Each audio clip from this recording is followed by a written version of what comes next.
Hey guys, it's been a little while, yeah? So, figured I would start this episode with a life update for me before I get into the actual recipe.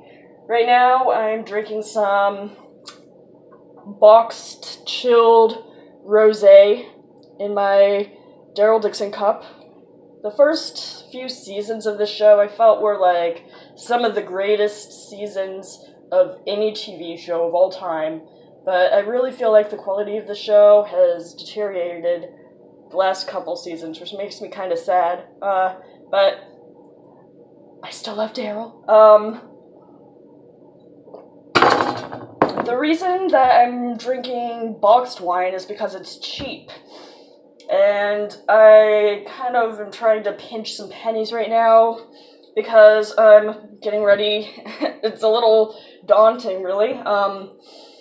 To spend a ton of money very soon, because my plans for the next month or so are basically, I'm going to enroll in a culinary program, and I am going to quit my current job, but not before spending about the next month or so, busting my ass at that job, working overtime, saving up as much money as I can because school is expensive.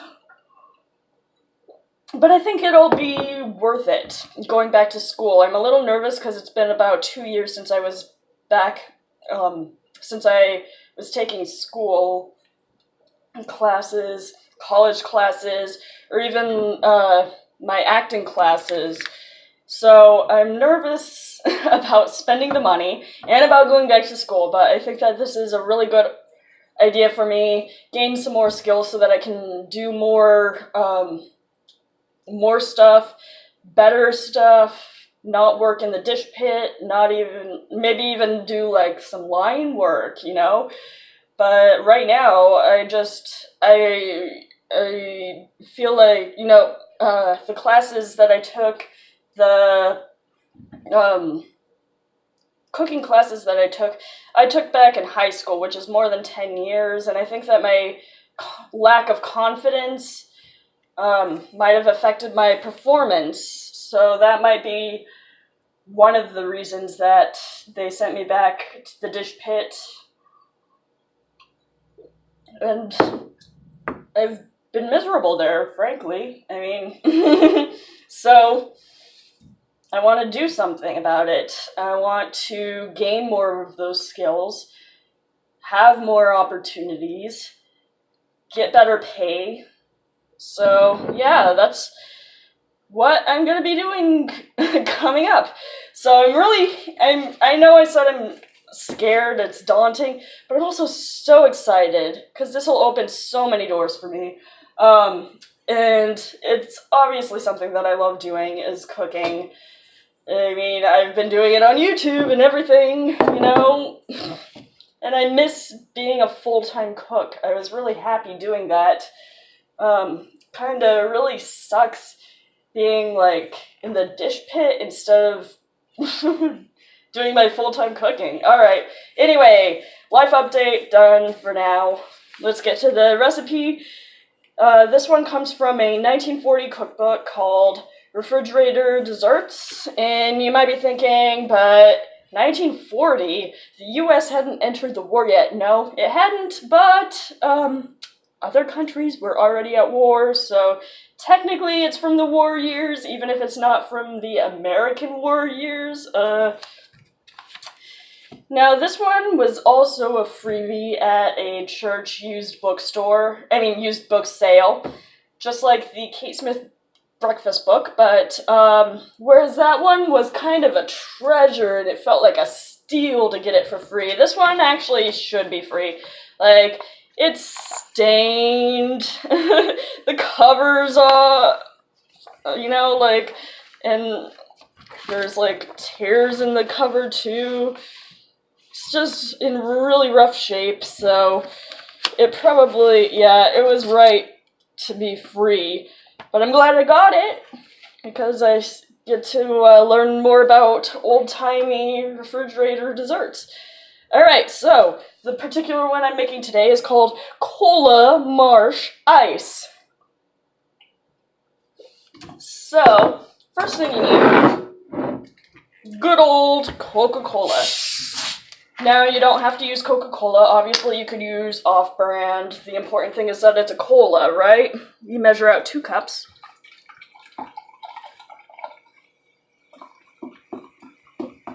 And actually, I made this already once before, which is why there's a little bit of Coke missing, because the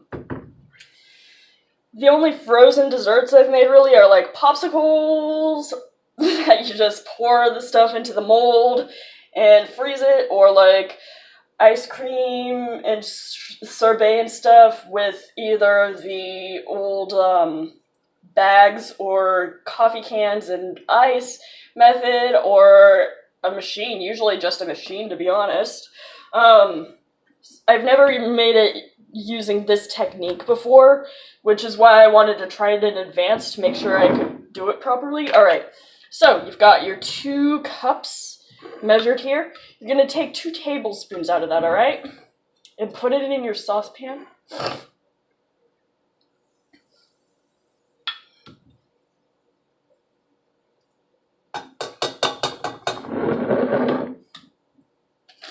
And you're gonna get the marsh part of the Cola Marsh, 24.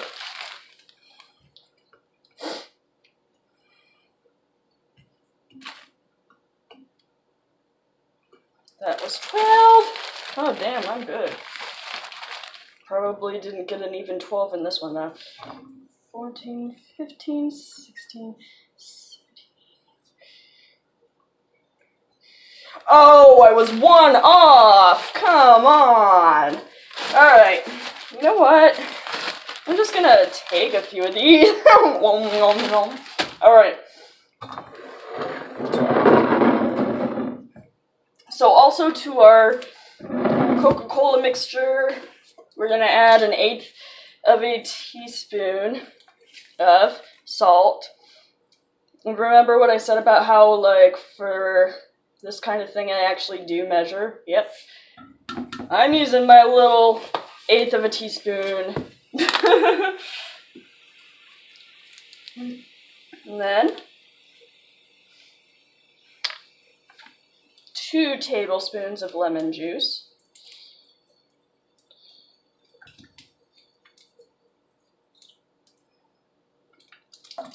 And we're going to the stove.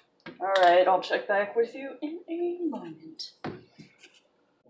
Alright, so I've got the marshmallows and the 2 tablespoons of Coca-Cola, and it's on medium heat, alright? Because you don't want to, like, boil it.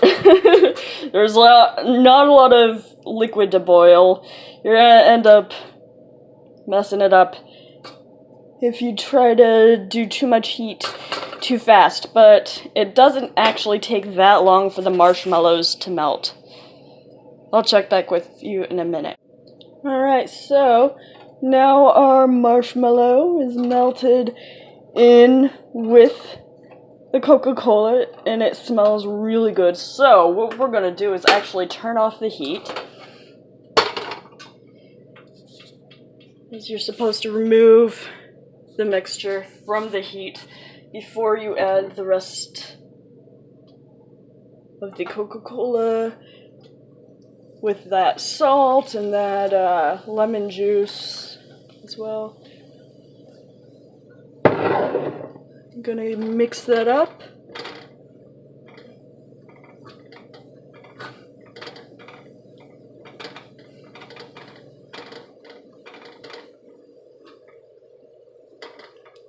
And then we're going to pour it into our container that we're going to freeze it in. Alright, I have poured it into the container. And an important food safety note, whenever you're using a hot anything food related, you want to wait before you package it, before you put the lid on, and put it in the fridge or freezer until it's cooled down until it has stopped steaming, until, yeah. So feel it, take a look, make sure it's not steaming anymore.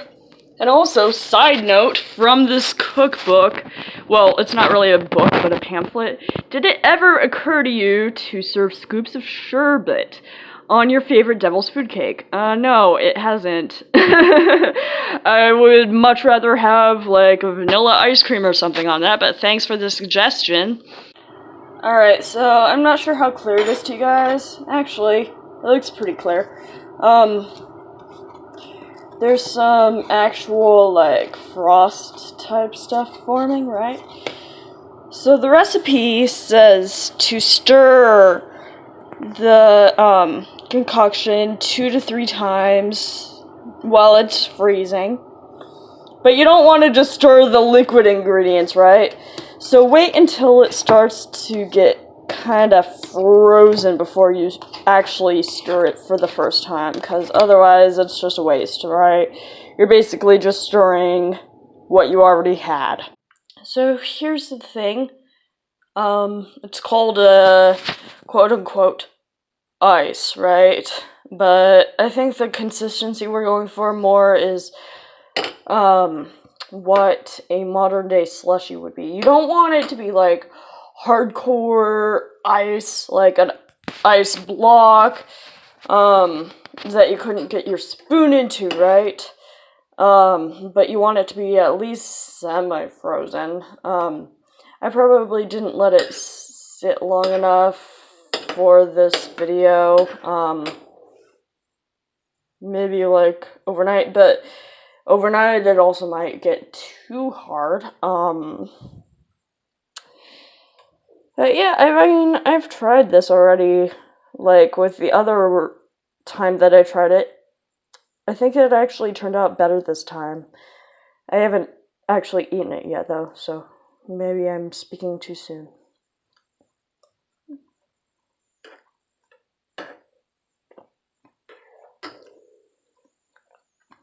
And it tastes alright. Tastes kind of like a slushie. So, just maybe a little more acidic because of the lemon. But, like, yeah, I think that I did actually probably a better job this time than the first time that I tried it, so yeah. Maybe let it sit a little bit longer, but you get the basic idea. It's kind of like a slushie, except that they didn't have, like, slushie machines or whatever in the 1940s, so you would make it at home. Anyway, hope you enjoyed. Next time, I guess, lunch? Actually, this is a topic that does interest me, is 1940s, World War II era lunches. What people would bring in their lunch boxes, because, well, I guess I can talk about it more in the next video. But it's basically like the beginning of modern, what we would call modern nutrition, and like balanced meals, trying to get calories, but not in like the old-fashioned, oh, let's eat salt pork and pie for every meal kind of way, you know what I'm saying? Like, yeah. So kind of trying to find that balance of health and energy foods. So World War II era lunches, like for school children, for factory workers, etc., is something that interests me. So that one I might put more time into. This is kind of a quick little dessert. But, and when I say put more time, I don't mean that I'm going to go longer between updates. I just mean that I'm going to put some thought into what I do. Anyway, sorry, it's been a long time. Hope you enjoyed. Have a good night. Maybe make some homemade, Coca-Cola marshmallow slushie. I mean, that's not what it's called, but that's what it is. Enjoy. Bye.